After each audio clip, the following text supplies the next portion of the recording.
drag and drop steps in the shortcuts editor right here. It's really easy. Now, to show you how shortcuts can streamline your day, I'd like to invite one of our leaders from our Siri Shortcuts project, Kim Beverett, to the demo. Kim.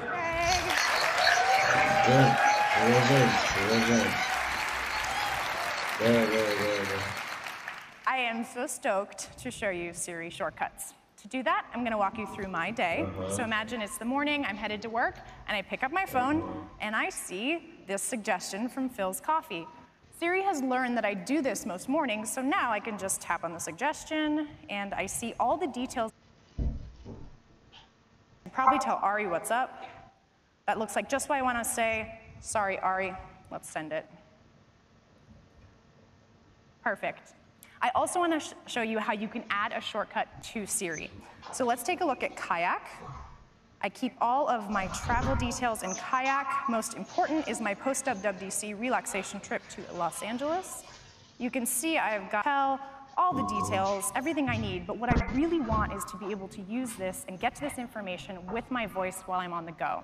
So let's head back, and I can just tap Add to Siri, record my custom phrase, travel plans.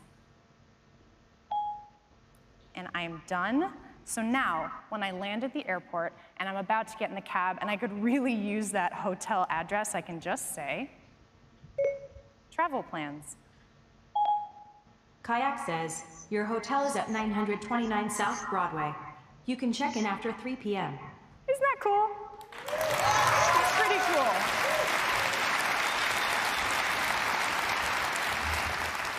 So I would love to be on that vacation, but I should, I don't know, probably finish this demo. So let's head back to work, and I can show you how the Shortcuts app can help me with my commute home.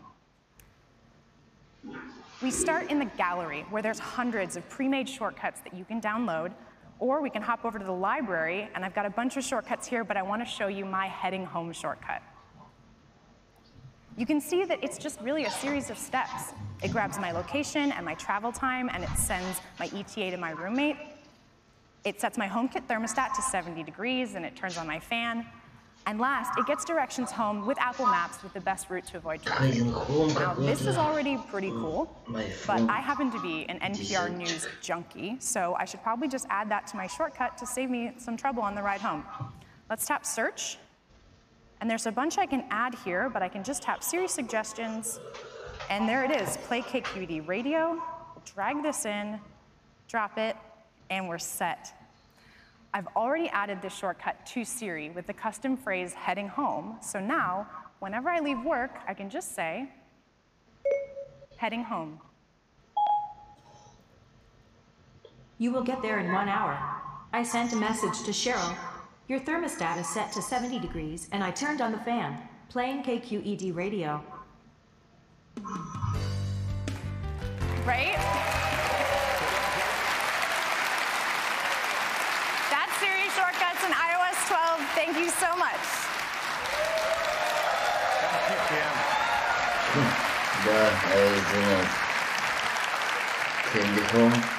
And that's Siri Shortcuts.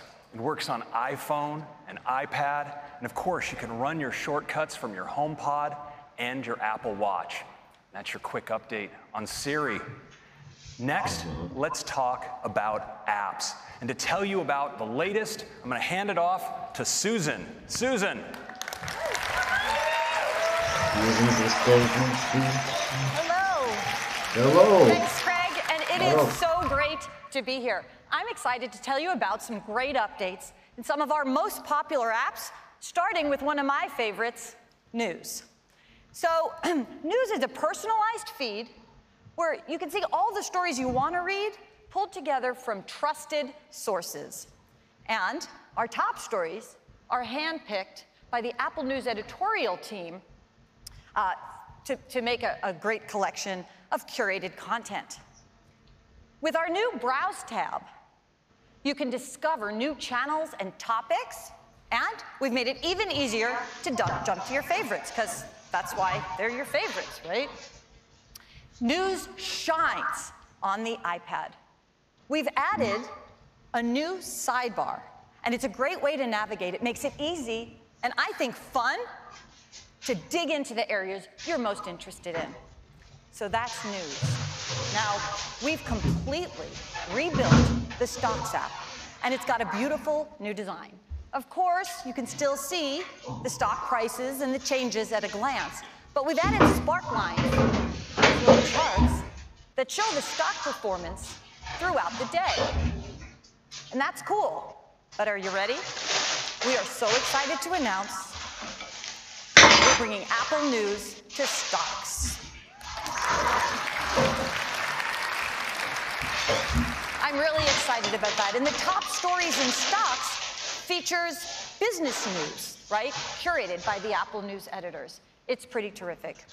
You can tap on any stock to get a more detailed view, so you can see an interactive chart that now includes after-hours pricing. And you see relevant headlines from Apple News curated by our Apple News editors. So it looks great. And if you tap on one of those headlines, you'll see the full article without leaving the app. And of course, it's formatted to look gorgeous on the iPhone. Now, with iOS 12, we're bringing Stocks to iPad. iPhone 5 mini. It's pretty great, and we take advantage of the larger display so you can keep your eye on your stocks on the left while you browse through your financial news. It's a pretty great experience.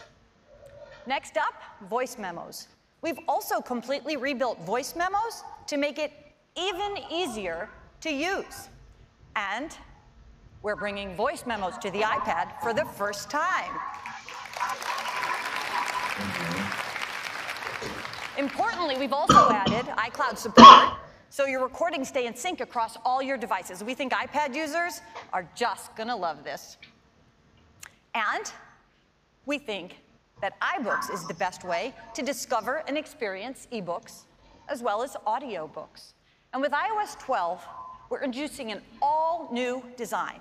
And we think the update is so great, we're calling it Apple Books, a new name.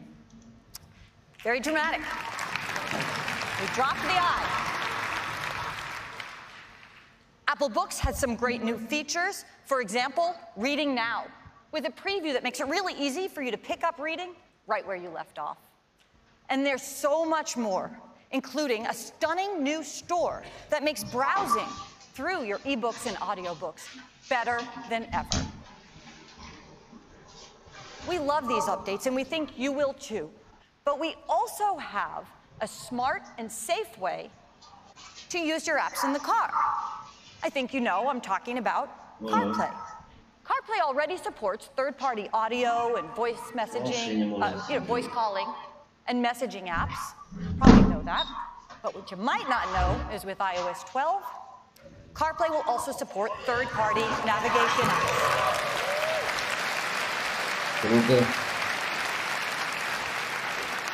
So now you have even more choices when you use CarPlay. That is a really quick look at some of our app dates. And Craig, back to you. Thank you, Susan. Well, now I'd like to take a moment to talk about something that's on a lot of people's minds lately. You know, iPhone and iPad are some of the most powerful tools ever created for learning, exploring, and keeping in touch. But some apps demand more of our attention than we might even realize. They beg us to use our phone when we really should be occupying ourselves with something else. They send us flurries of notifications, trying to draw us in for fear of missing out. And some of us, it's become such a habit that, we might not even recognize just how distracted we become. Well, we've thought deeply about this. And today, we're announcing a comprehensive set of built-in features to help you limit distraction, focus, and understand how you're spending your time, and balance the many things that are important to you. Now, it starts with Do Not Disturb. There are times of the day, or times when you just don't want to be disturbed, and one of those, of course, is at night. Sometimes you wake up in the middle of the night and you look at your phone, maybe just to check the time, and you're confronted with something like this. Barrage of notifications that spin you up and keep you from falling back asleep. And so we're introducing Do Not Disturb during bedtime, where all you'll see is this, nothing to get you spun up. And in the morning, yeah.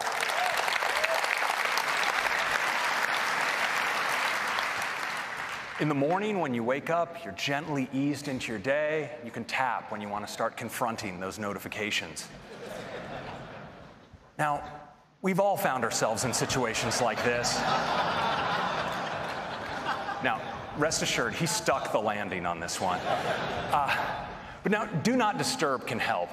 And we made it easier than ever to use Do Not Disturb, because now we have a great new mode where when you press into Do Not Disturb in Control Center, you can set an ending time for Do Not Disturb, for when you leave a particular location or when an event ends on your calendar. So I think we're all going to be using Do Not Disturb a bunch more.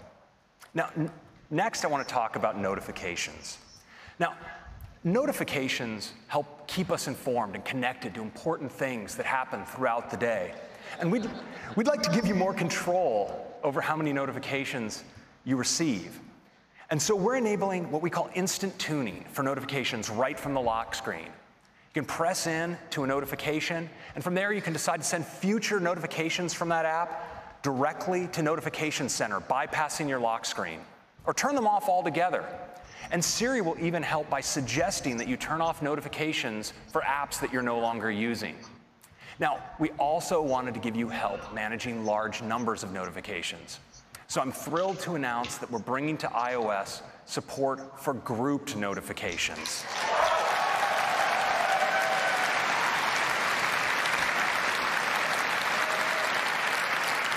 Notifications are grouped not just by app, but also by topic and thread. It gives you a great overview of the notifications you've received. You can tap in and look at a particular group, but of course, just as important, with a single swipe, you can triage a whole group of notifications away. So that's notifications. Now, in addition to these great features for helping you limit distractions, we wanted to go further. And it's with a feature we call Screen Time. Screen Time empowers you with both insight and control over how you spend your time. And it starts with reports. Every week, you get a weekly activity summary that details how you used your iPhone or iPad. You tap in, and you get to view your full activity report. It's really detailed. You get deep insight on how much time you're spending, where you're spending it, and even how your use breaks down during the day or the night. You get a summary of the time you're spending in apps, how much time you're spending, how often per hour you're picking up your phone and what's drawing you in, and what apps are sending you the most notifications. Now, equipped with this insight, you can make decisions about how much time you want to spend with your device each day. But we know there are people who would like a little extra help in managing their use of apps. And for them, we've created app limits. So if in your activity report, you see an app where you might want to be spending a little bit less time, well, you can set your own limit. And then during the day, when you're using the app, you'll receive a helpful notification letting you know time is almost up.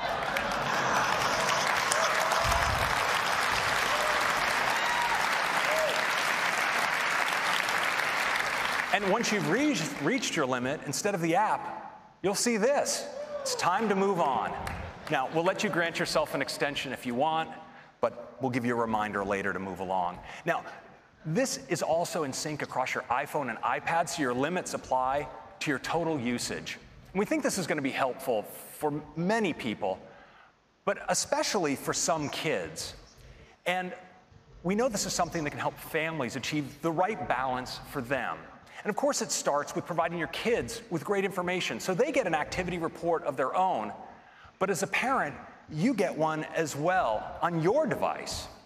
And based on what you see, you have the option of creating allowances. And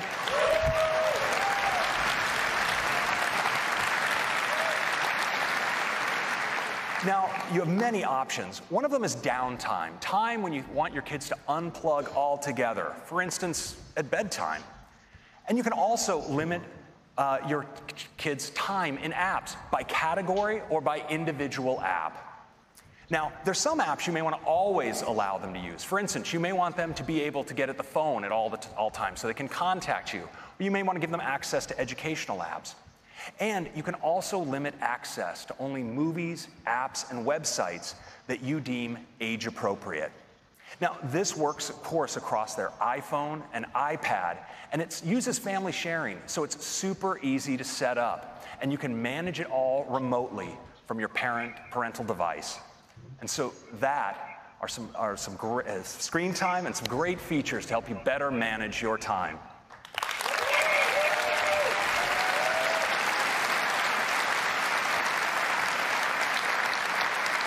Now, next, I'd like to talk about one of the most important uses of our devices, and that's communication. And we'll start with messages.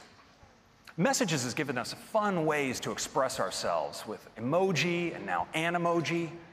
And one of the things that make Animoji so fun is how expressive they are. You know, from smiles to frowns to nods of the head and blinking of the eye. Animoji do such an amazing job tracking our expressions. And this year, we're taking Animoji to a whole new level, the breakthrough new technology we call tongue detection. That's right. Now you can make your favorite Animoji do this. We're all going to be sticking out our tongues to our phones in the near future.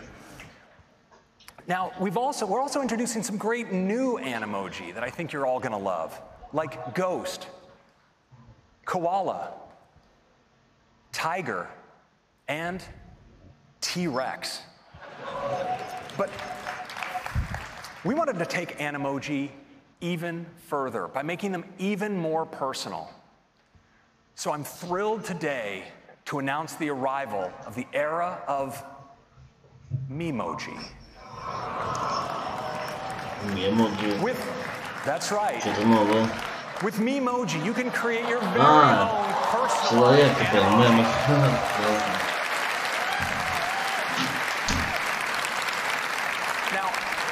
These Animoji can look like you or the real you. And we've worked hard to build a deep set of customization options to let our customers create an incredibly diverse set of Memoji. It's really incredible what you can create. And we've designed a beautiful new experience to create these Memoji that makes the process fun and easy. Now, to tell you more about it, I'd like to invite one of the managers of our messages and Animoji features, Kelsey Peterson, to give you a live demo. Kelsey. Good morning. I cannot wait to tell you what's new with messages. Let's get started with Animoji. First, you need to meet the newest members of the team. We've got a new cat in town, our tiger. She's so cute. And now, my personal favorite, the koala. Oops. Just getting excited, scrolling through here. They can't all be cute and cuddly, though, so here's our T-Rex. And we have our very own friendly little ghost. So much fun. And if I swipe right, here's where I can create my very own Memoji. Let me show you just how easy it is. I recently chopped my hair, so I want one that matches the new me. So I've selected a skin color, and now I'm trying to figure out just the right amount of freckles. So real Goldilocks scenario. Yeah, these are just right. Okay, on to the main event. There are so many hairstyles to choose from. First, I'm gonna grab my color, and then like I said, I need to go a little bit shorter. All right. Nope, this is the one. Now that I'm all set, I can of course select my eye color. And what's really amazing is as I'm making changes, the character up above is coming to life. There are tons of options for me to customize. I could add earrings, but what I really want is a great pair of sunnies. So I'm gonna come over to eyewear and pick out some frames. Maybe not for today. I think I need 2 lenses. These are the ones.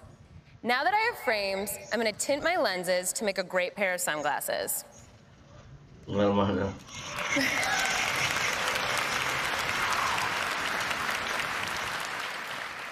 Perfect. Okay, I think I'm all set. I'll tap done, which saves my brandly created Memoji right here into the drawer alongside the rest of my team. And that's how simple it is to create your very own Memoji.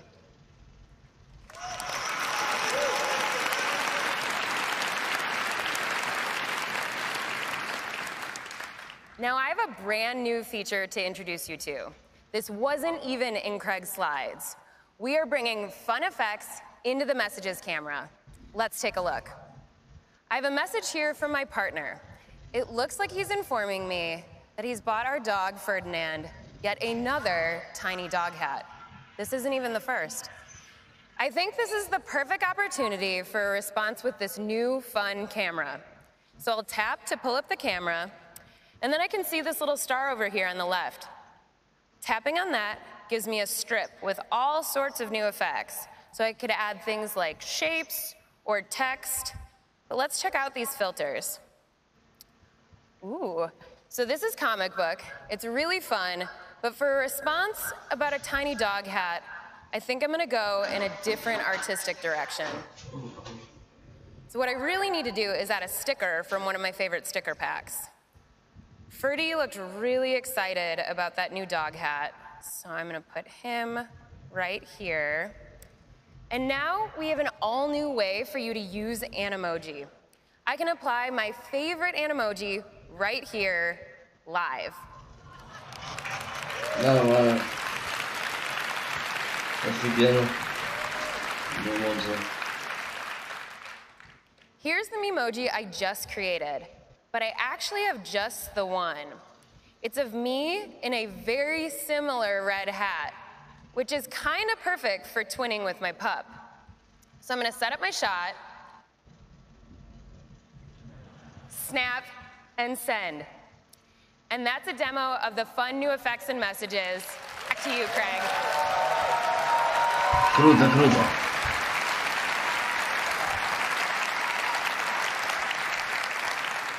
So that's Memoji and some fun new effects in the camera and messages. Next, let's talk about FaceTime. Yeah. FaceTime is the way that so many of us connect with the people in our lives and share some of our most important moments. And it's helped us deepen our connection with people important to us wherever they are. And of course, it's a fun place just to hang out. Now, this year, FaceTime is going to take a big leap forward because today we're introducing Group FaceTime.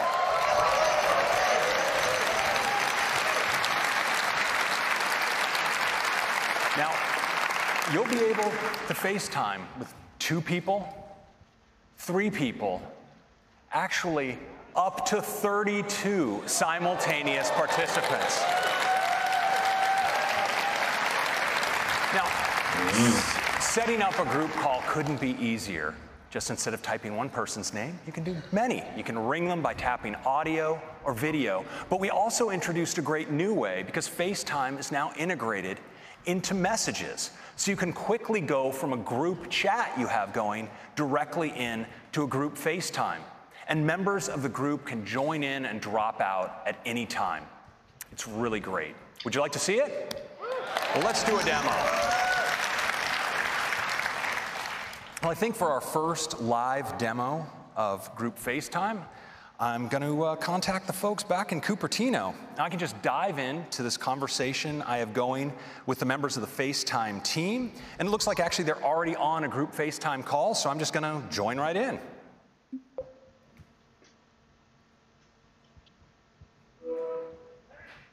Hey, everybody. Hey, Craig. Now check it out. So it's this beautiful FaceTime UI. We have these big, gorgeous tiles right up front where you see some of the leaders of the FaceTime team. And down at the bottom, there's an area we call the roster that contains everybody else. And of course, I'm right there in the lower right-hand corner. Hey, Craig. Wait, am I on the big screen? Yes, Lauren, this is not a test. You're in front of 6,000 of your biggest new fans. it up for Lauren. Now, what you probably noticed is when Lauren spoke, her tile automatically got larger to reflect her prominence in the conversation. This is totally automatic. Hey, Roberto, how's it going back there in Cupertino? I'd say it's going pretty well. And Lauren, sorry for stealing your spotlight. So this works, of course, for people in the roster as well. When they speak, they come forward. Hey, Christopher, you ready to make your big entrance? Finally, my moment has come. Hello, world. Now, well done. Now, you can control this too. So if I want to bring Woody front and center, I just double tap. There he is. Now, Woody, your baby is performing admirably here. Thanks, Craig. It's exciting to finally be able to share group FaceTime with everyone. It sure is. Now, we have not only all of this, but we've also brought the fun effects to the FaceTime camera. I can just tap in and I have access to an emoji, filters, and all of my sticker packs. And everyone else on the call can apply them too. Wow, now this is the future. Hey, Craig, check this out. I'm a comic book koala, something I've always wanted to be. I'm glad you've finally been able to express that side of yourself, Roberto. Hey, Tim, is that you? Yeah, it's me. I signed up to help test FaceTime. All right. Well, thank you, Tim. Every little bit counts. Happy to help, and thanks to everyone on the FaceTime team for making it a reality. I can't wait to start using it every Sunday night to call the leadership team. Looking forward to that, Tim. Of course, what I'm really looking forward to is getting group FaceTime to everyone on iOS 12. Thanks, guys, for a fantastic call. We'll see you back in Cupertino. Bye, Greg.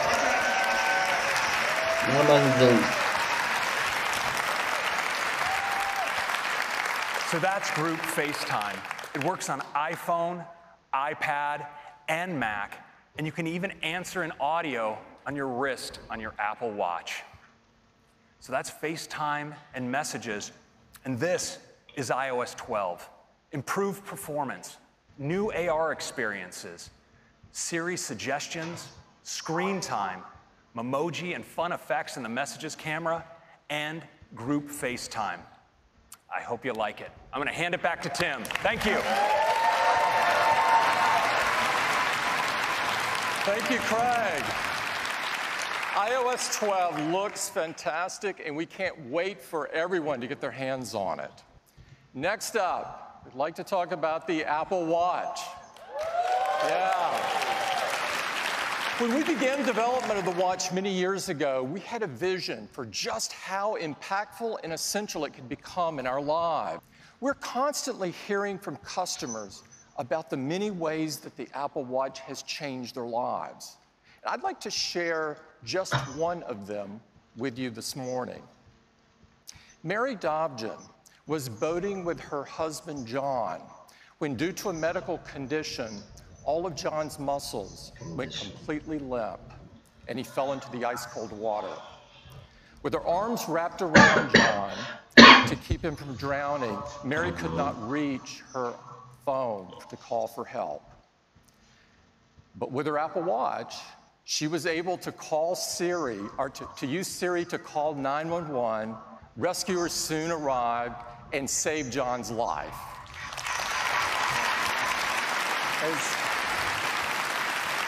As Mary told us, if it wasn't for my Apple Watch, he really would not be here today. This is just one of the many stories that we've heard about how Apple Watch is impacting people's lives. They range from getting people to be more active, to helping users live a healthier life, or even to alerting users to an elevated heart rate. Apple Watch brings such amazing capabilities right to the wrist. And of course, at the heart of this is watchOS. We're excited to introduce watchOS 5 today, which brings even more ways for you to stay active and connected. And I'd like to hand it off to Kevin Lynch to tell you all about it. Kevin? Kevin, Good morning. You know, stories like that about how Apple Watch is supporting people around the world in even extreme situations like Mary and John's, but also in their daily lives, is really super motivating to us as a team. And there are things you do every day that shape your life. And Apple Watch has two key areas it's working to help you support those activities every day. First, staying active to increase your well-being and health. And second, being connected to the people and the information that you care most about. We're moving watchOS forward in both of these areas. Let's start with health and fitness. Now, much of the power in the health and fitness features that we put in Watch are really empowered by the investment we do to make sure the data you see is accurate. The data from our custom-built heart rate sensor, accelerometer, gyro, GPS are all thoroughly validated. In fact, from our fitness lab, we've studied over 6 terabytes of data, where 12,000 study participants logged over 90,000 hours of sessions. They actually burned 2.3 million calories doing this. We believe this is the largest biometric data collection of its kind. And we take this information and we work to integrate this seamlessly with the user experience. So when you raise your wrist and you look at your activity rings, the information is not only accurate, but it's also meaningful to you. And we really love hearing about your focus on closing these rings. And we really enable this through a number of ways in Apple Watch. First, of course, we do daily coaching, so you can see what your goals are for the day. We also support celebrations when you achieve your goals. And we have special edition challenges, like the most recent Earth Day challenge that we did. And on a monthly basis, we do monthly goals that are personalized to you. And of course, the Activity app also supports activity sharing, which has become one of the most popular features of the Activity app. Many of you love the excitement of good old-fashioned competition, though. So in watchOS 5, you can challenge any of your activity-sharing friends to a 7-day competition whenever you would like. And if they accept, you each try to win the week by closing your rings and earning points. You earn 1 point for each ring that you close. And while you're in the middle of a competition, your progress notifications are updated to not only show you the progress your friend's making, but also where you stand in the competition. And when you win, you receive a new award. We're really excited about this addition, and if you're competitive, it gives you a whole new way to enjoy the Activity app. Now, when you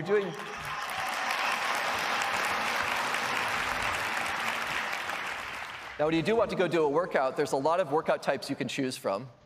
And they all have custom algorithms to measure things like calorie burn, pace, distance, elevation gain. And when you're swimming, it even counts laps and detects what swim strokes you're using.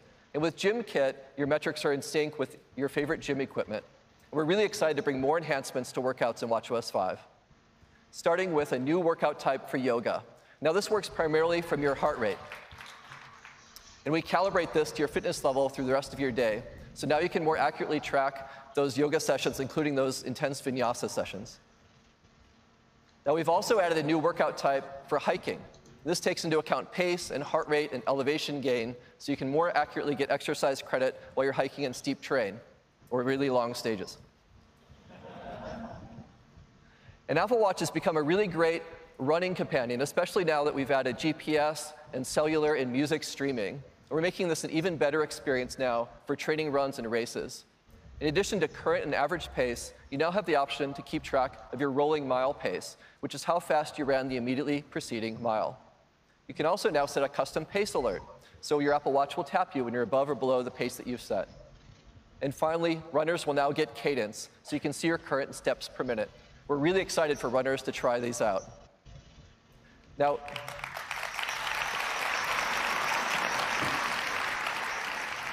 there's sometimes when you forget to start a workout on Watch, but you've started working out.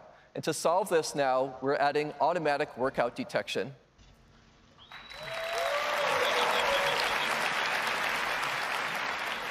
So your Apple Watch will now offer to start tracking a workout if it senses that you're beginning one. And even if you press start sometime after you began working out, you'll get retroactive credit for the workouts that you did.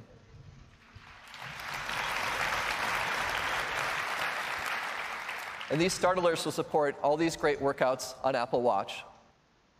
Now, when you reduce the intensity of your movement or your heart rate decreases, but you forget to end your workout, of course, Watch will also detect that and suggest that you stop.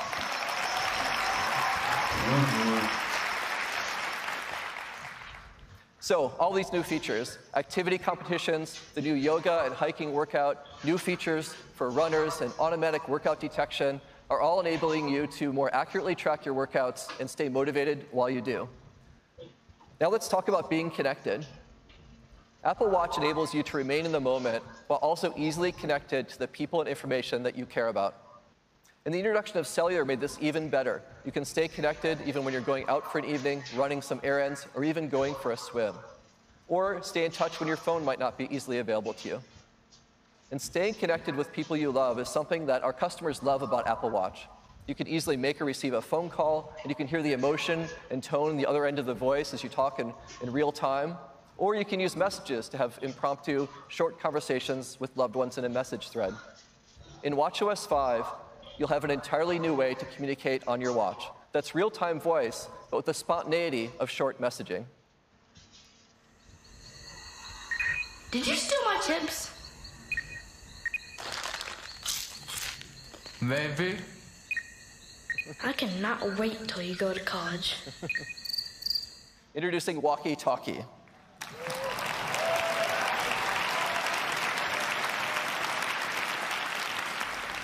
This is a new app on Apple Watch. It's a fun, easy way to talk with friends and family. Let's take a look at how it works. First, you choose who you'd like to enable walkie-talkie with, and it suggests some people that you often communicate with, so you can easily add them. Now, the first time that you do this, your friend will receive a one-time request to allow a walkie-talkie connection with you. If they accept, then you can speak to each other with walkie-talkie whenever you like. And to do this, you just press to talk, and then your friend can hear your voice just like a walkie-talkie. And they're going to feel a haptic and hear a beep-beep sound right before your voice comes out. And this new watch-to-watch connection works over cellular or Wi-Fi. It has really high audio quality, and it's a lot of fun. We can't wait for you to try this out. That's walkie-talkie.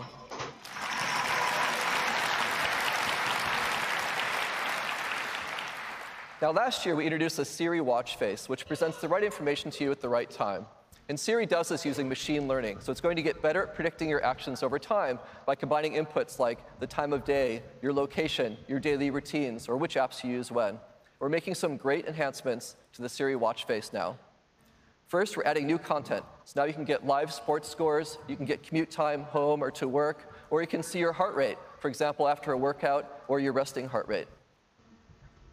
And we're also adding Siri shortcuts. Those shortcuts you saw coming to iOS 12 are also going to be available in watchOS. So in addition to getting relevant information, you'll also receive predicted shortcuts right on the Siri watch face. So at a wrist raise, you'll be able to directly do things like turn on your leaving home scene, or start an outdoor walk, or play your favorite morning playlist. And these shortcuts appear based on whether you typically do those actions at those times. So super easy now to just tap and do those actions. Also, for the first time, you can now use third-party apps on the Siri watch face. So now you can see both relevant content and shortcuts from your favorite apps.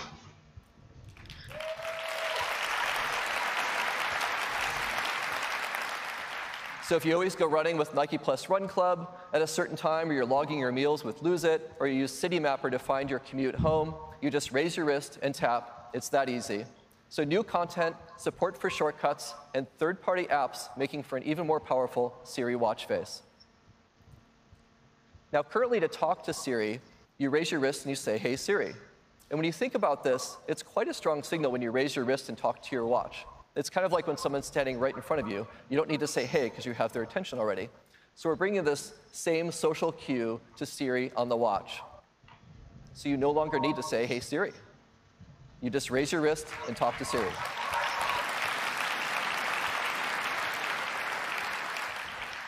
Now, we're also bringing a number of improvements to notifications, which are now more actionable and interactive. So, for example, with this notification from Qantas, you can check in and share your flight details right from the notification. After you finish a ride with Didi, you can scroll down, you can rate your ride and pay with Apple Pay right there in the notification. And with this one from Yelp, that your table is ready, if you need a bit more time, you can extend the reservation out a bit just by tapping here. So super easy now to interact right in place inside notifications. We've also improved our message notifications. Today, if someone sends you a web link, you aren't able to view it on your wrist. With watchOS 5, we've integrated WebKit, so now you have the ability to view web content in mail or messages. You can even tap on that link. Yes, and to easily view things like menus here. And while we think full browsing doesn't make sense on your wrist, there are times you get content you'd like to see it right in the moment, and now you'll be able to do that in watchOS 5. And the content's can be formatted for the small screen, and where reader mode's available, it uses that on the watch. So WebKit on watchOS.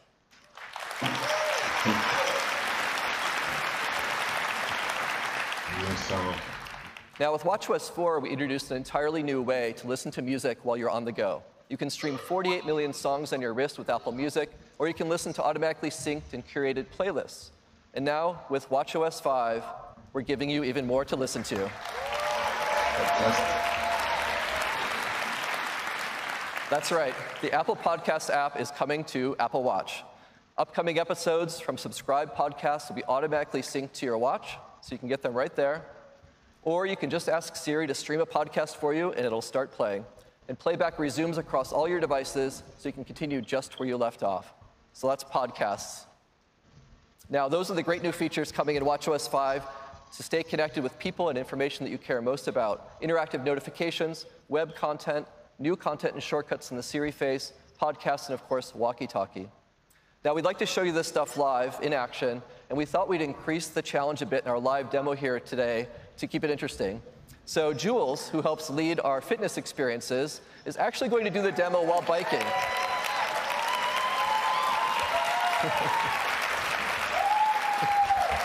So Jules has expertise in coaching, and she knows how to move and demonstrate and motivate all at the same time. Take it away, Jules. Thank you, Kevin. I've got some great stuff to show you that I think you're really going to love. And bonus is I get to work on closing my rings while I do it. So first, I'm super excited to show you how easy it is to start a workout with Gym Kit. I just tap to connect and accept on the watch. And now I can control and start the workout right here from the console on the bike. All of my data between the watch and the bike is in sync, and all of my workout metrics are accurate. Now, I wouldn't typically be trying to demo things for you and sneak in a workout at the same time, but I want to show you activity competitions. And to do that, I need to keep moving. This morning, I got this notification, and it says, your competition with Jay is down to the last day, and it's a close one. Have you got what it takes to win? Have I got what it takes? You bet I do. But if I scroll down, I can see that Jay has moved ahead of me by a couple of points, and that's not okay because this thing ends tonight. So I think I'm going to add a little resistance to this workout here and work to earn as many points as possible and move ahead of Jay by the time this demo's done.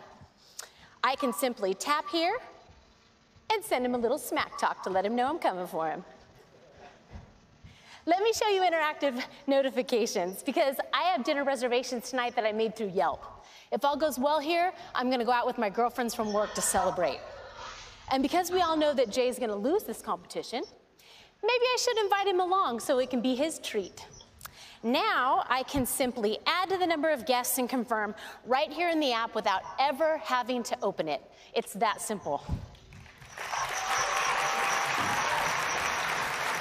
Now in watchOS 5, notifications from apps are smartly grouped together. And here are a couple messages from my friend Catherine. We're trying to get to a yoga retreat this summer, and it looks like she sent me a link. Now I can tap it here and see if she's found somewhere great for us to go. Oh yeah, this looks beautiful. I'm already in, but I could continue to scroll through the site, maybe read a little bit more about the retreat, even check the dates to make sure that they work. And I can do all that right here from my wrist.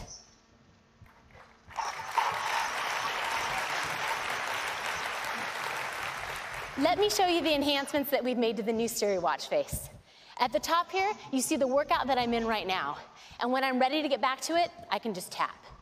Next up is Glow Baby, because it's about this time each day that I check the app to see if my husband has logged our one-year-old's nap. Oh, good job, baby. He slept 2 hours. And you parents know that good naps equal good nights, so I'm looking forward to that. All right. As I scroll through my day, I can see my next meeting. I can see traffic and directions to places that I'm going later today. Here's that dinner that Siri found in my calendar. And waiting for me at the end of my day is a shortcut to my evening meditation with 10% happier. Nice. Now, I want to check back in on this competition, but I thought it might be a good idea to get a little moral support from my #1 fan. And you heard Kevin say how walkie-talkie is so great for staying in touch with close friends and family. So I set my daughter up with walkie-talkie so that she can help demo what it's like to receive one and maybe give me a little bit of love up here. Oh, there she is. Mommy, I see you on TV. Isn't that fun? How am I doing? So good. I know you'll beat Uncle Jay. Hashtag mommy for the win. Thanks, Peach. I love you.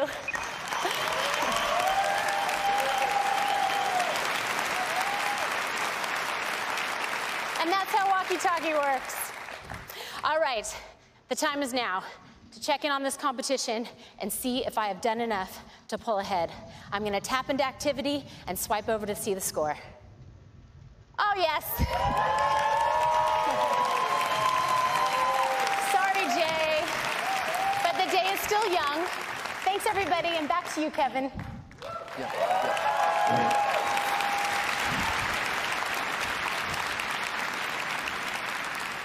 Way to go, Jules. So in watchOS 5, we've enabled even deeper integration on the watch for apps, enabling them to work right in the moment. And apps can include interactive controls within notifications, so you can quickly do more without even opening an app, like extend your parking with Pay by Phone. And with shortcuts, there's also new opportunities for third-party apps to appear on Apple Watch right on the watch face. You can tap on a shortcut on the Siri face to order coffee, rent a bike, or pick up where you left off in a workout. You can even use your custom Siri commands that you created on your phone to speak on your watch. And for native apps building rich experiences, we've improved the Workout API for greater performance, and we've added the ability for third-party apps to play background audio.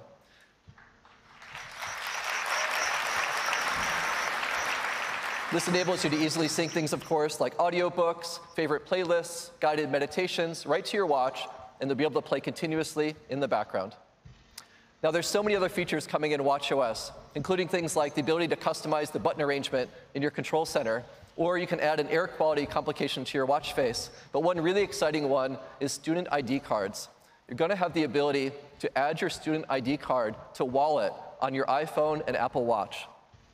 And this works by simply holding your watch near a reader. Anywhere you can use your student ID cards on and off campus, you can get access to places like your dorm or the library or events on campus. You can even pay for things like snacks or laundry or dinners. And this works with your watch or your phone, and it will be available this fall, starting with these universities, and will expand to more campuses over time.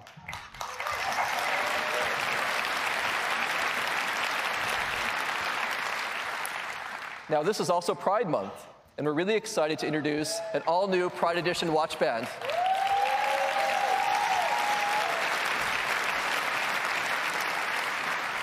And we didn't stop there. We made a beautiful new face that matches perfectly with the band.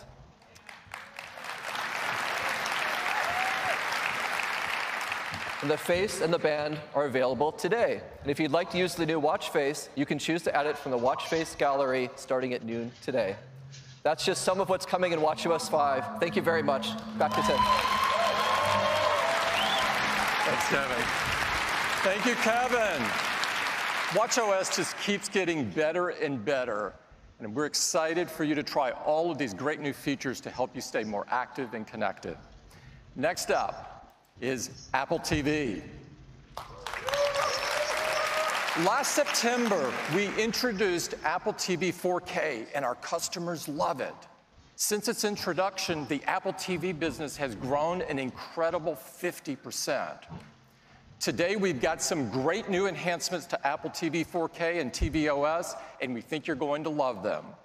So I'd like to invite Apple TV lead designer Jen Foltz to the stage to tell you all about it. Jen? Thanks, Tim.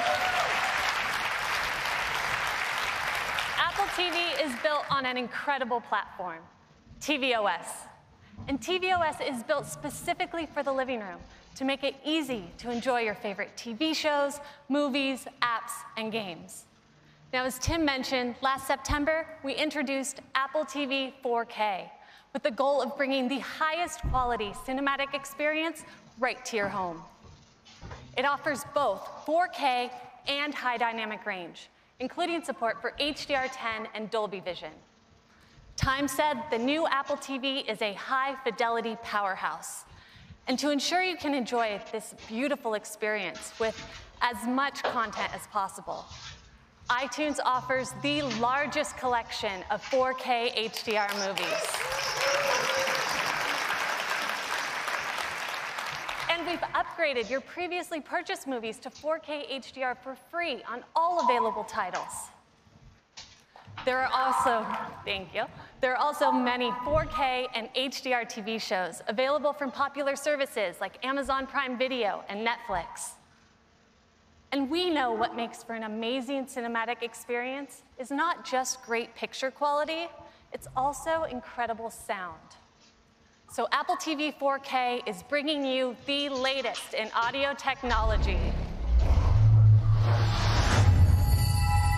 Dolby Atmos.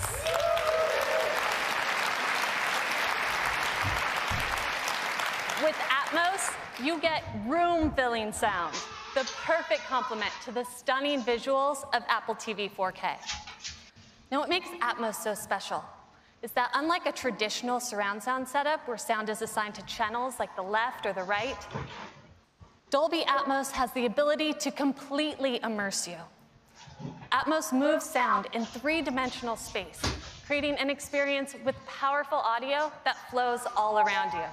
It puts you right in the center of the action. All this with a home theater setup as simple as a Dolby Atmos-enabled soundbar and an Apple TV 4K. In fact, Apple TV 4K is the only streaming player to be both Dolby Vision and Dolby Atmos certified.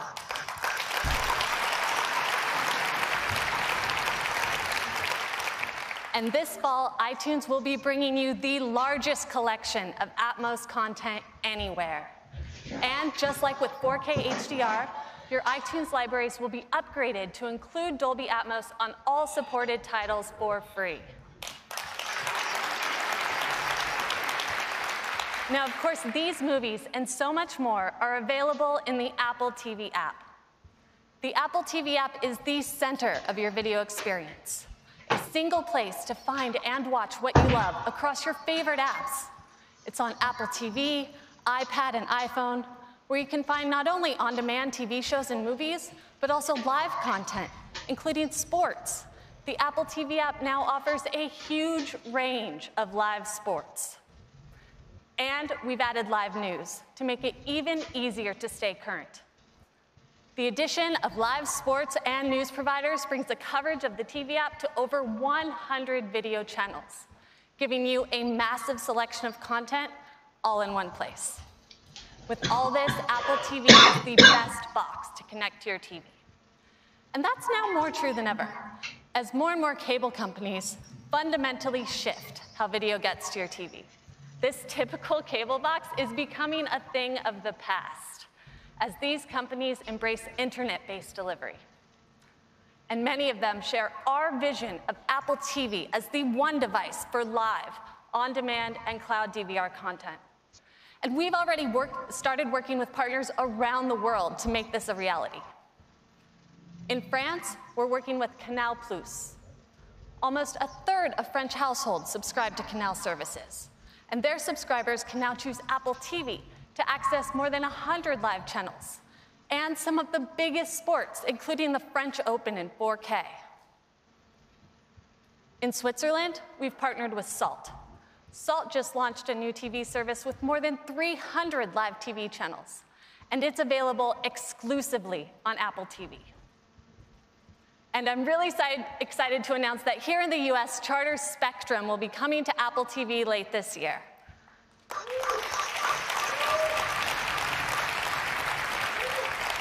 That means that up to 50 million homes will be able to choose Apple TV to access all their live channels and thousands of on-demand programs. And they'll be able to use Siri and the TV app to get access to their TV service, not only on Apple TV, but on iPhone and iPad as well. Now, with nearly any cable subscription, you can get access to dozens of video channels, like ESPN, Showtime, NBC, and many more. But it used to be really painful to set up, having to authenticate each app individually. I'm sure all of you have seen that 6-digit code you have to go online and type into a web browser. Well, last year we introduced single sign-on. Enter your cable credentials only once, and we unlock all of the apps your subscription supports. Well, now we're making it even easier with zero sign-on.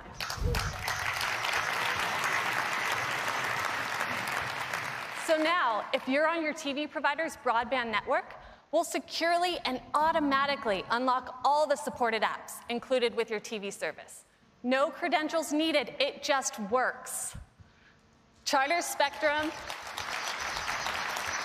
this is really awesome.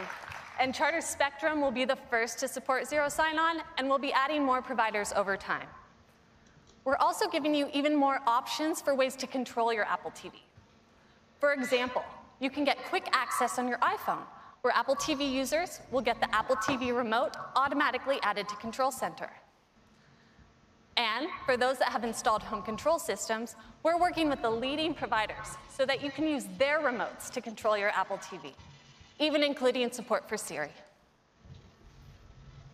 At Apple, I love working with an amazing team, designing for a product that I enjoy every day and on the biggest screen in my home. I get to watch all my favorite movies, TV shows, and more. Over 48 million songs, including the best metal on Apple Music. All of my photos, videos, and memories, as well as thousands of apps and games that many of you have built. And Apple TV brings some amazing views right to my living room with aerials.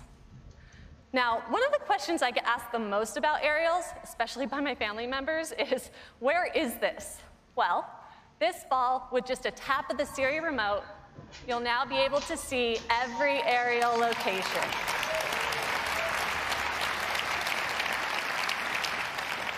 And you can even swipe between locations, so you can see even more. And today, I have an incredible new location to share with you. For the past year, we've been collaborating closely with an amazing partner, filming some stunning footage from around the world with a very unique vantage point. And here it is. Earth.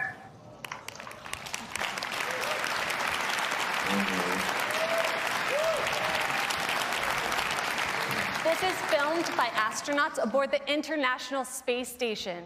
You can see Sicily just off the boot of Italy, and check out that Mediterranean Sea. The blue is just phenomenal. So here's a fun fact. The space station makes an orbit every 90 minutes. So that means they get 16 sunrises and sunsets every day. And with all those sunsets, nighttime can be particularly stunning, the way those urban areas pop with light. Here we are flying over South Korea toward Japan.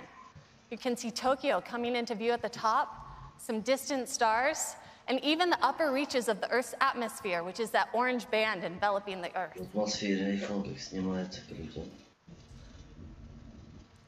And here's one that might look a little more familiar. This is the Northern California coast heading southward. You can see Lake Tahoe surrounded by snowcaps and the San Francisco Bay. These are truly incredible and offer such a unique perspective on the world. I'd like to give a huge thanks to the International Space Station National Lab and CASIS for all their help in making this a possibility.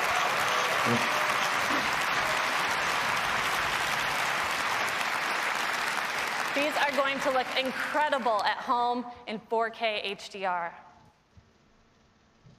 So that's tvOS. Apple TV gives you amazing picture and sound with 4K, HDR, and now Dolby Atmos. And the Apple TV app is the center of your video experience. Available on Apple TV, iPad, and iPhone, it's the one place to find all your favorite TV shows, movies, sports, and news. And with that, I'll hand it back to Tim. Thank you. Thanks, Jen. Apple TV 4K and tvOS look and sound awesome. You're really going to love it. Next up is the Mac. At Apple, yeah, we love the Mac. The Mac was the first computer that made powerful technology so easy to use and put the customer at the center of the experience. And of course, that remains at the core of all Apple products. For more than 30 years, the Mac has empowered people to create all kinds of amazing things, from the personal to the professional. Today, we're excited to take Mac a huge leap forward. The next version of macOS is chock full of new features inspired by pro users, but designed for everyone. I'd like to bring Craig back up to talk about it. Craig?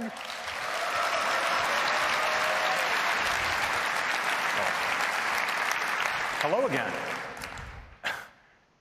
It's true that macOS is the heart of what makes a Mac a Mac.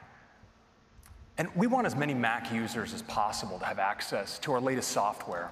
And that's why 6 years ago, with the introduction of OS X Mavericks, we began offering our macOS updates free for Mac users. And 2013 was also the year that we first introduced our California naming theme. Now, after spending a year by the ocean, we not only modernized the look and feel of macOS, but we headed to the mountains with macOS Yosemite. Now, as you may be aware, our naming of Mac releases is handled by our crack marketing organization. And as you probably noticed, they went on a 4-year mountain-bound bender. In El Capitan, we added Metal, our groundbreaking graphics technology. In Sierra, we brought Siri to the Mac and extended our capabilities and continuity. And last year, with High Sierra, we focused on deep technology, preparing the Mac for future innovation. Well, this year, we've made some striking changes to macOS. And we've left the high country for a place entirely different, but no less beautiful, here still in California. And I'd like to take you there now. Our next release of macOS is macOS Mojave.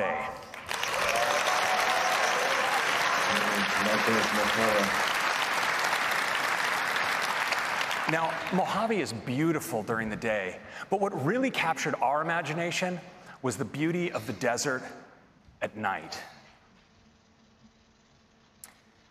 And this inspired one of our most distinctive new features, and I'd like to show it to you now.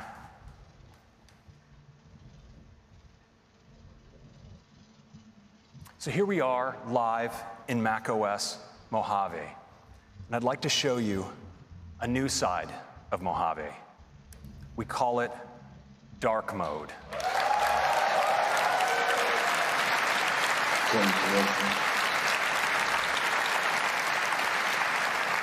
Now, as you see, dark mode is not just about the dock or the menu bar. It extends to your Windows Chrome, your sidebar, and even the content of the windows.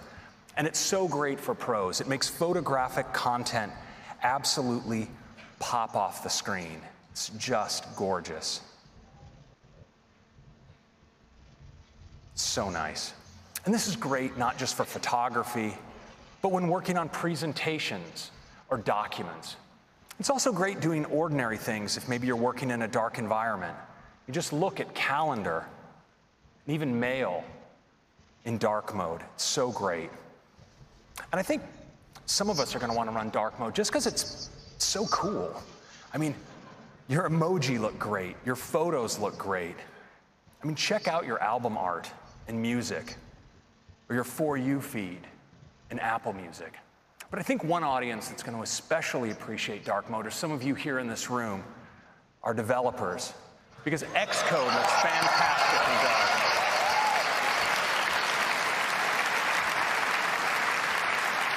Whether it's your source code or even interface builder and all of its inspectors, they just look fantastic in black. And that's a quick look at dark mode.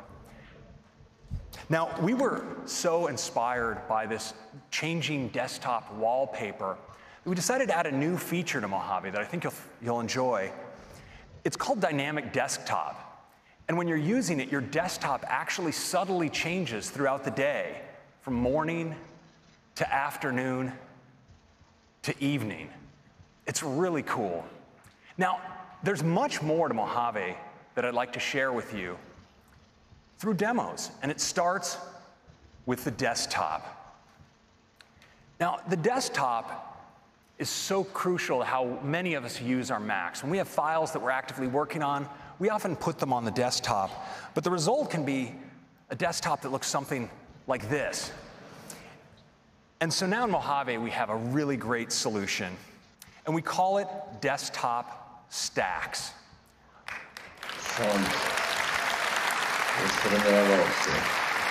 All of the contents of your desktop are automatically arranged into these stacks. And they can be arranged by kind, by date, or even by tag.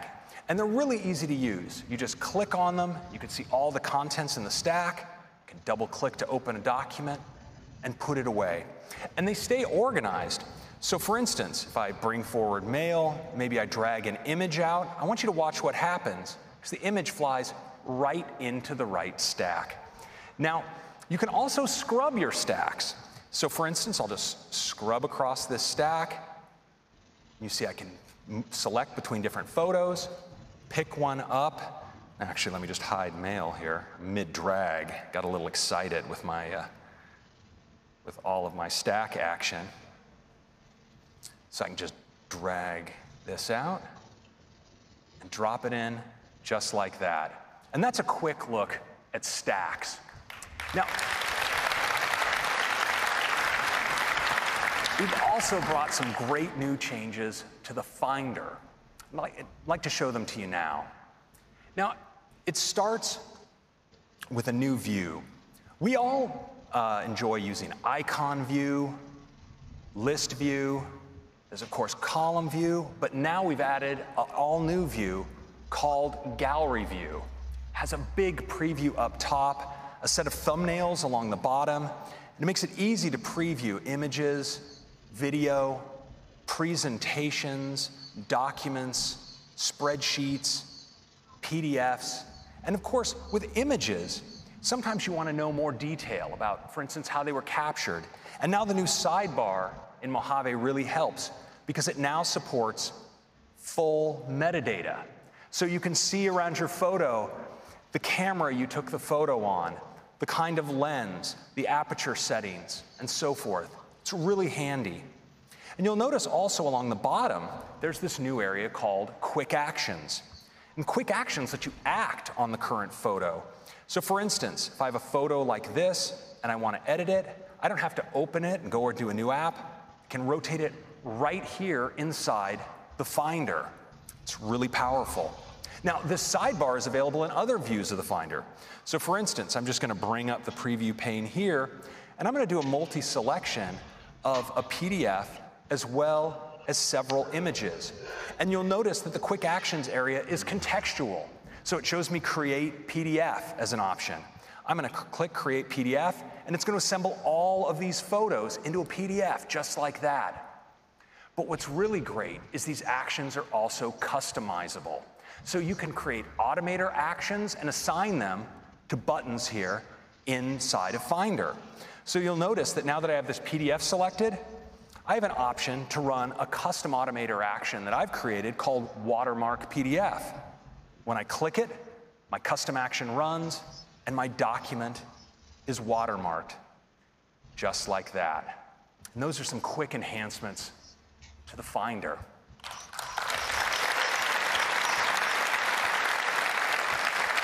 Now, a tool that I think many of us love when working with files is Quick Look. And now in Mojave, we've made Quick Look more powerful than ever by integrating markup. Let me show you how it works. So you see down here, I have a permission slip in its PDF document. I'm just going to tap spacebar to quick look it. And you notice now I have the option to invoke markup. I click, and now I have access to my markup tools, including my ability to sign this document. I can just drag out my signature like this, and I'm done.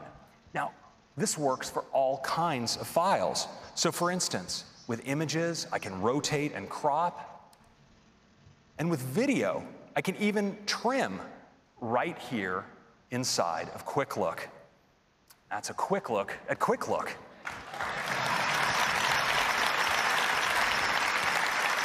Next, I want to talk about how we capture content on our Mac, because one of the tools I think many of us use all the time is screenshots.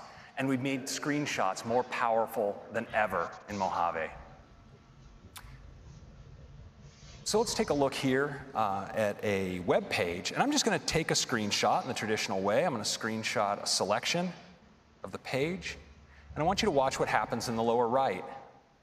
I get a thumbnail instantly of that screenshot, and when I double-click in, I get an accelerated workflow right into markup, where I have access to all of my tools. So for instance, if I want to create a magnification here, I can just drag that out, magnify. It's that easy. But now we've also made it easier to access a variety of tools. So when I bring up my screenshotting, you see I am presented with this HUD that tells me I could capture the entire screen, a selected window or selection, but we've also added screen capture for video right into screenshotting.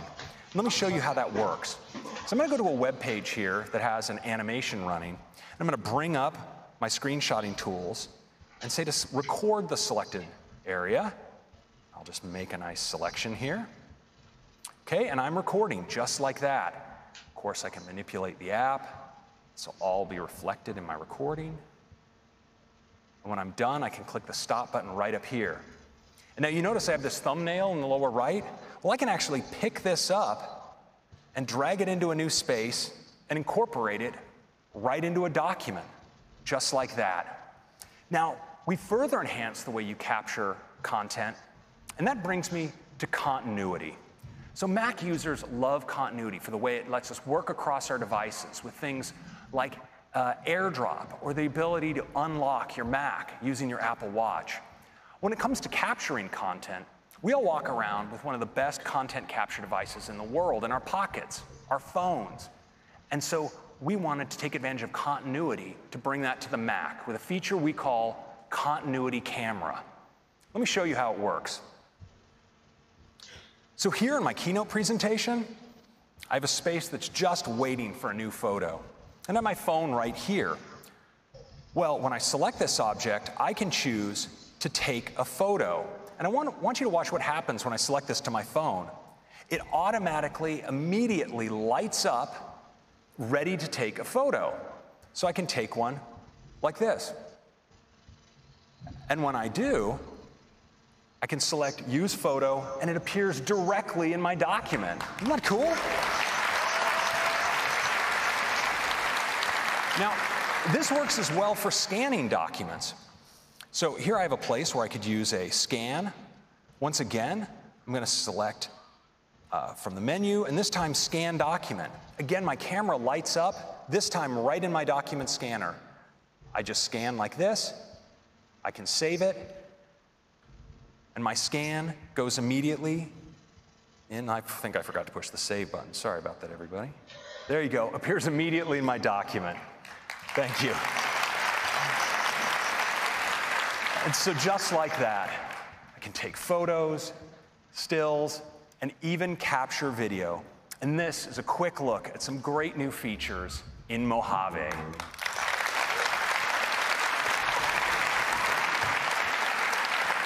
Next, I'd like to turn to apps. We are bringing news to the Mac. Now, news has all of the stories you've come to expect from news on iOS, and they look amazing on the Mac display. You get top stories picked by our editors, trending stories, you're personalized for you, and that's not for me. And you also get this great new sidebar where you can drill in and jump right to the topics and channels you follow. News is going to be great. We also have stocks coming to the Mac. Now, you get your stock prices combined with high-quality business news. It's delivered from Apple News. Shows you your watch list with your prices on the left. You can even drill into this interactive chart to get more information. And of course, great news. We're also bringing voice memos to the Mac. Now, voice memos is the most popular voice recorder on iOS. And so many of us use it to capture music recordings or lectures. And now that voice memos syncs via iCloud to your Mac, you can take those recordings that you make and, for instance, drag them right into GarageBand as the foundation for a song. Finally, thrilled to announce Home is coming to the Mac as well.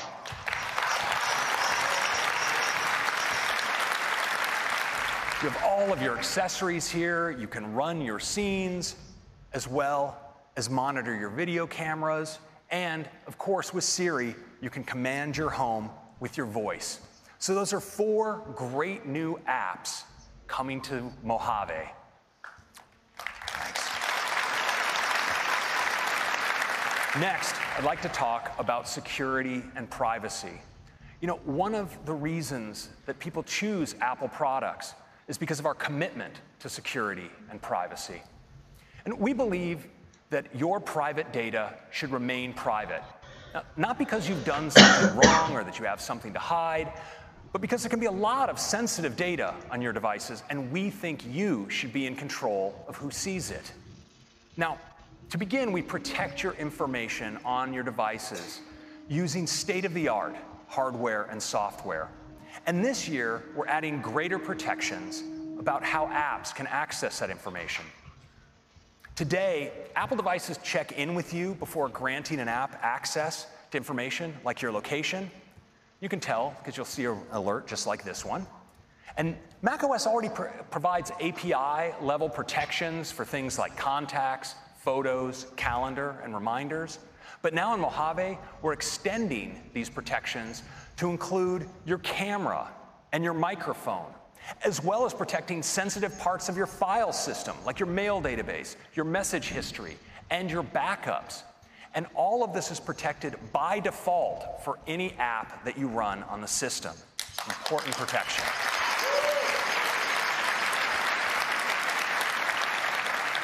Next, I want to turn to some great enhancements to Safari. Because Safari works really hard to protect your privacy, and this year it's working even harder. Last year, we introduced intelligent tracking prevention to dramatically reduce the ability for apps to track you across websites using cookies. This is the kind of thing where you look at a product on one site, and then you move to another site, and somehow this is just following you wherever you go. Well, we've all seen these like buttons and share buttons, and these comment fields. Well, it turns out these can be used to track you, whether you click on them or not. And so this year, we are shutting that down.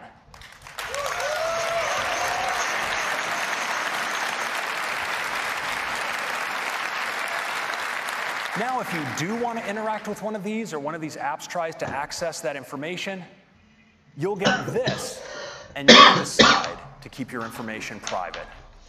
Now, next, let's talk about fingerprinting. You know, data companies are clever and relentless. And in addition to cookies, they use another method called fingerprinting. And here's how it works. Just like you can be identified by a fingerprint, it turns out that when you browse the web, your device can be identified by a unique set of characteristics, like its configuration, its fonts that you have installed, and the plugins that you might have on the device. And these data companies can use this set of characteristics to construct a unique fingerprint to track your device from site to site. With Mojave, we're making it much harder for trackers to create a unique fingerprint. We're presenting web pages with only a simplified system configuration. We show them only built-in fonts. And legacy plugins are no longer supported, so those can't contribute to a fingerprint. And as a result, your Mac will look more like everyone else's Mac, and it will be dramatically more difficult for data companies to uniquely identify your device and track you.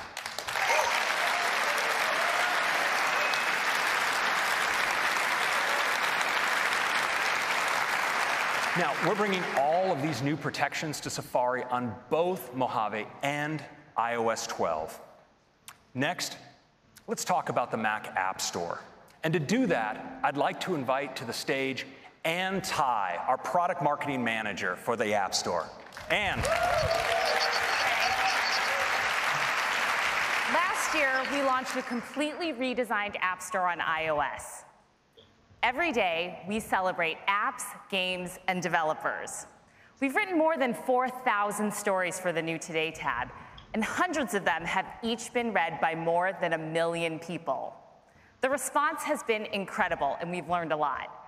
We've got a bunch of great new features coming later this year that we'll cover in sessions. This year, we are turning our attention to the Mac App Store. Since it launched in 2011, it's changed the way we download and install software for Mac, making it easy with one click. It's the biggest catalog of Mac apps in the world. It's also a trusted and safe place to download software, and trusting where you get your apps from has become more important than ever. Developers can distribute their apps to 155 countries and get worldwide payment processing, and it offers seamless software updates from one place. This adds up to a great experience for our users. We've spent a lot of time thinking about what people do on their Macs and wanted to create a place organized around those themes. So we've redesigned an all-new Mac App Store from the ground up, and we're thrilled to show it to you now.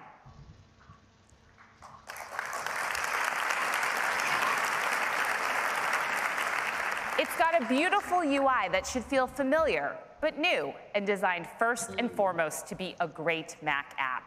Starting with the new Discover tab, where each week you can find in-depth editorial about the best Mac apps through stories and collections, and see what's most popular with top charts.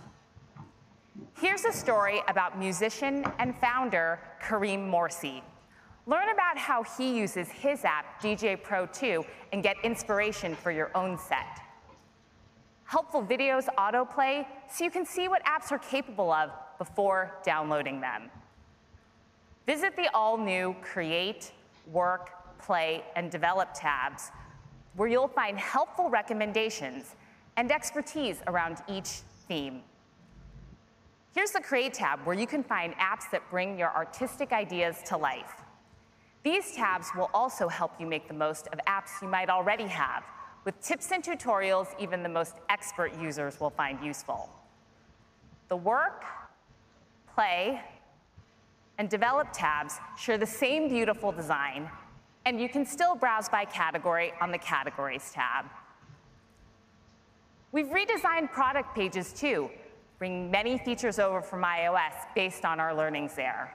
It has more useful information, like video previews, available on the Mac App Store for the first time, and apps rank if it's charting and if it's been named Editor's Choice. Ratings and reviews are now front and center, and these are so important for app discovery. So we're introducing a ratings and review API for Mac apps. Now it'll be easier than ever for people to leave feedback. We're really excited about the all-new Mac App Store. We've talked to some developers already, and they're really excited too, like Microsoft, who will bring Office 365 to the Mac App Store later this year. And Adobe is bringing Lightroom CC. Panic is bringing Transmit. And Barebones is bringing BB Edit. And many more great names are coming to the all-new Mac App Store too. We can't wait for you to check out the new Mac App Store. Now I'll hand it back to Craig.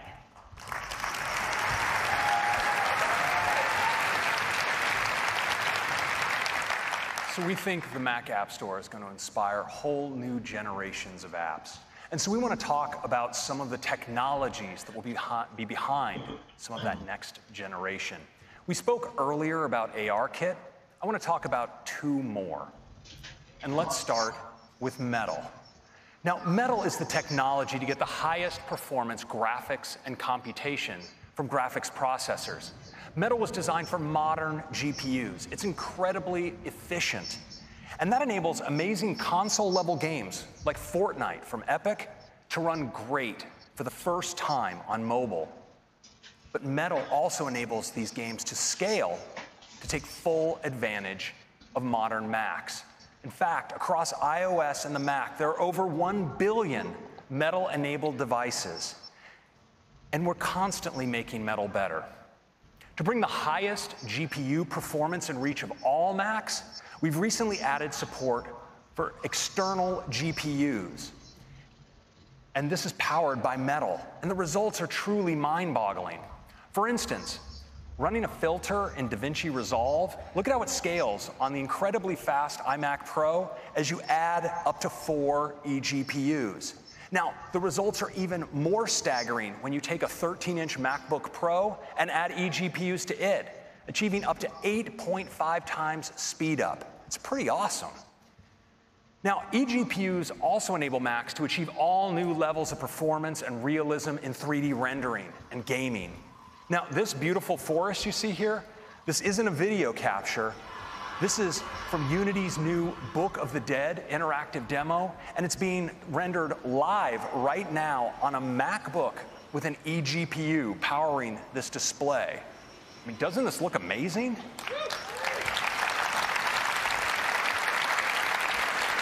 Now, of course, because this is rendered live, we can check what's up ahead. So let's start walking.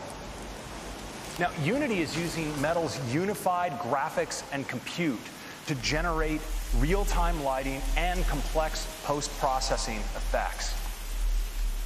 So cool. And that's all rendered live on a MacBook running with an eGPU. It's pretty great.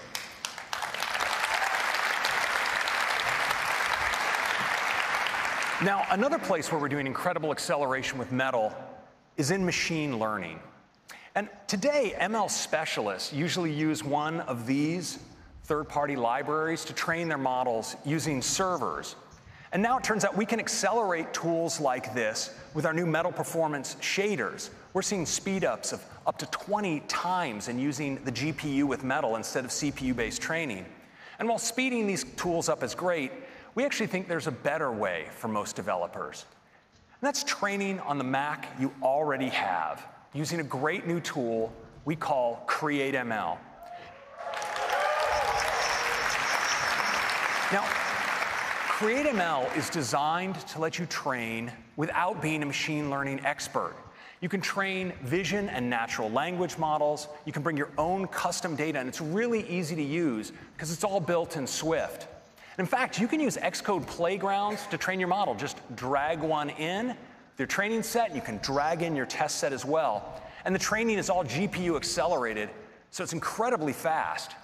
Now, as an example, we worked with Memrise. They're a developer who uses the camera to identify objects and speak them in multiple languages.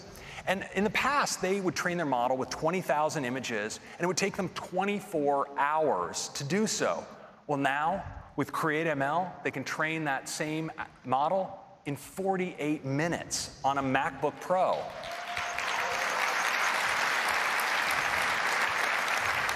And on an iMac Pro, it's just 18 minutes.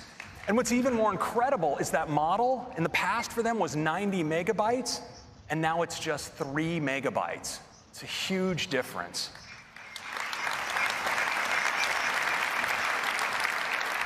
Now, we also are making models run much faster on device using CoreML2. Now, CoreML is our technology for high-performance on-device machine learning, and now it's better than ever.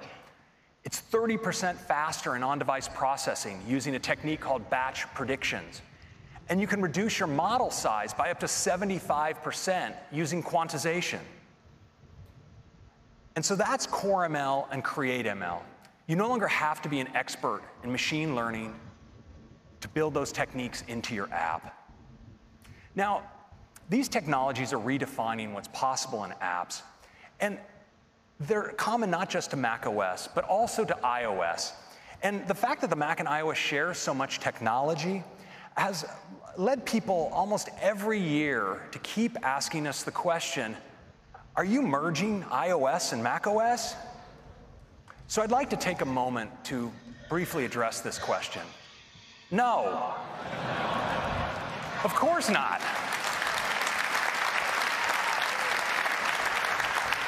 We love the Mac because and we love macOS because it's explicitly created to the unique characteristics of Mac hardware, like the ergonomics of the keyboard and the trackpad, the flexibility in displays and storage, and because of the power it exposes, it makes the Mac able to accomplish almost anything. So we think that this question is actually coming from something else. You know, Mac users have access to a rich set of great native applications, apps that take full advantage of the power of Mac technologies. But Mac users also use apps based on other technologies. We routinely access web-based experiences like Netflix that build on WebKit, the standards-based web technology in Safari.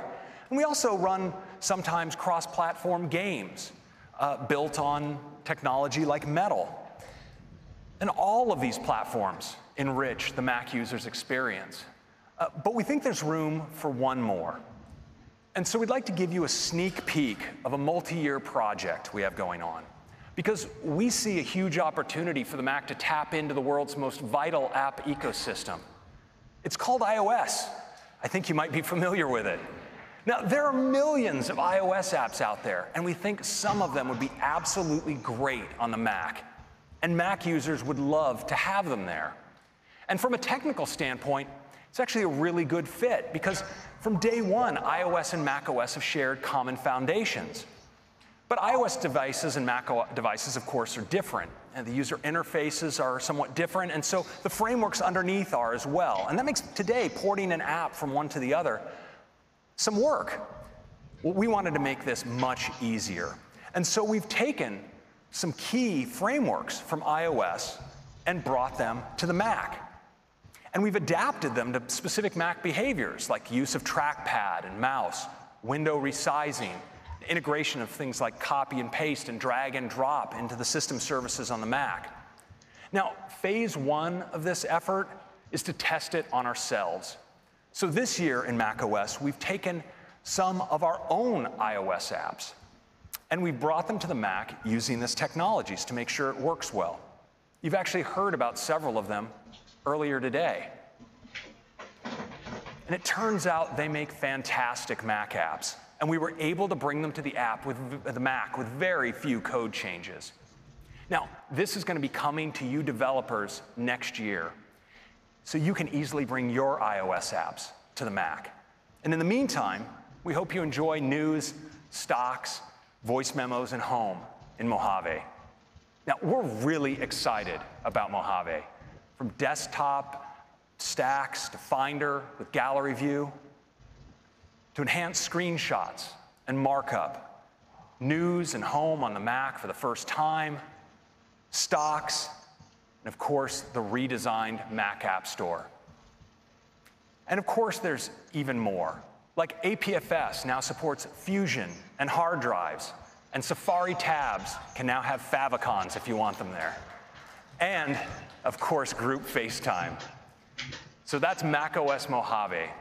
I hope you like it. I'm going to hand it back to Tim. Thank you so much. Thanks, Craig. Thank you, Craig. What a huge update to macOS, and what an extraordinary morning. We got started with iOS 12 with all new capabilities, including taking AR further than ever before, bringing Siri to any app with Siri shortcuts and screen time, and cool new communication features like Memoji and group FaceTime. And watchOS, now with walkie-talkie, activity competitions, new workouts, new Siri capabilities, and so much more. And Apple TV 4K, now with Dolby Atmos, some great new partnerships, and the ease of zero sign-on. And you're going to really love those new aerial screensavers. And macOS Mojave, with all new dark mode, great updates to desktop and Finder, enhanced privacy and security, and a completely redesigned Mac App Store. The updates will be available to our users this fall, and there will be developer betas for each of them after the keynote this morning. Thank you. Now, before we close, we wanted to celebrate you and the amazing work that you do. So we went out and talked to some of the most important people in your lives, the ones that know you the best. And we made a short video. and I'd love to run it for you now.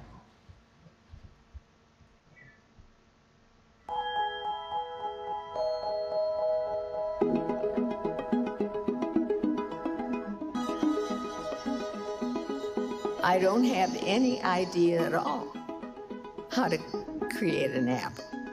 I don't understand any of it. Thank you. Ask me another question. My son is a developer at Robinhood. My daughter Jyoti is a WWDC 2018 scholarship winner. My brother started and founded Yelp. Olio. Timeless. One drop. Splitter critters. Homer, you gotta look at her. My brother Derek created the app Refugees and Immigrants, the Creative. The Collective. Why did I say the Creative? At Christmas time, when most kids maybe would want skis or something, he wanted computer books.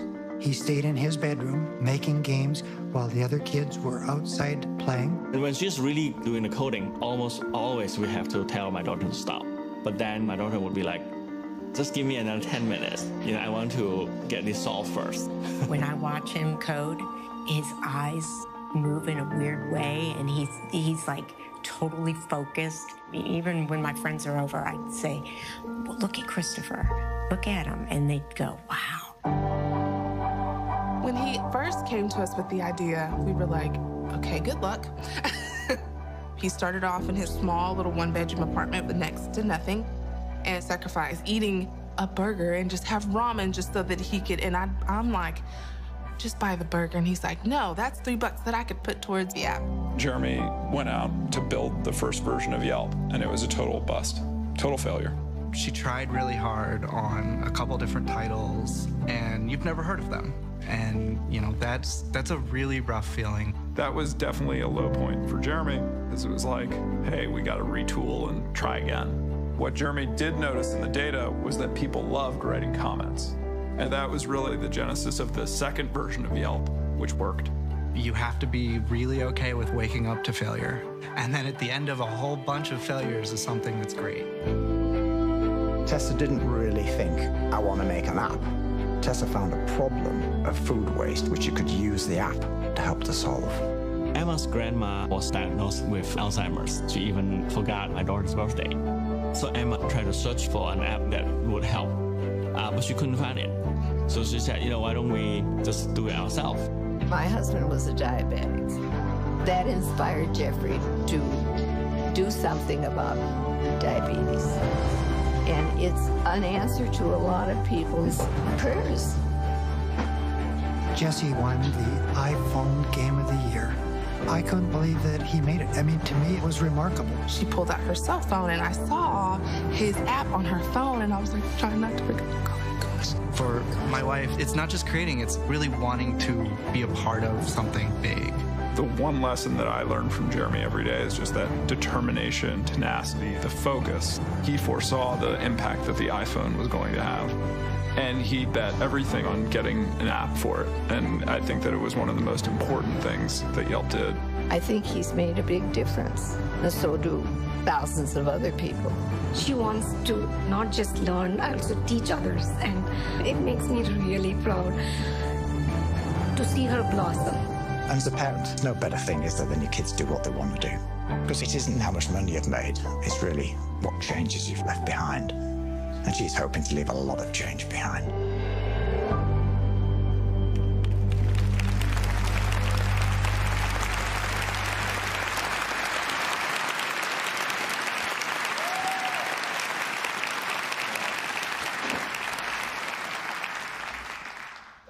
I love that video. And I'm pleased that some of the developers are in the audience this morning. Their stories are great examples of all of your passion and your creativity. We love the work you do and the impact that it has on the world. It inspires all of us at Apple deeply every day. On behalf of everyone at Apple, thank you.